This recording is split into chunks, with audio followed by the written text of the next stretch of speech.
Bernardo se llama el pueblito chaqueño, donde aquel don Hilario es también comisario.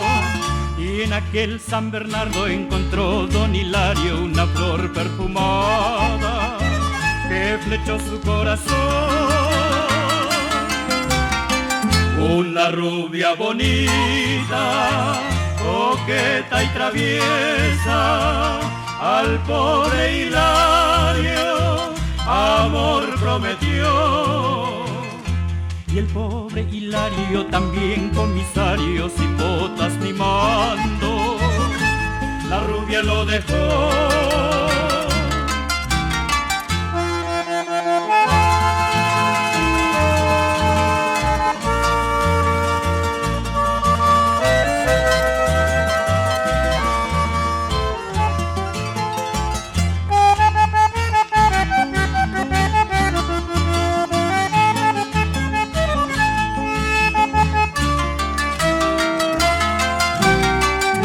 Una rubia bonita, coqueta y traviesa, al pobre Hilario amor prometió.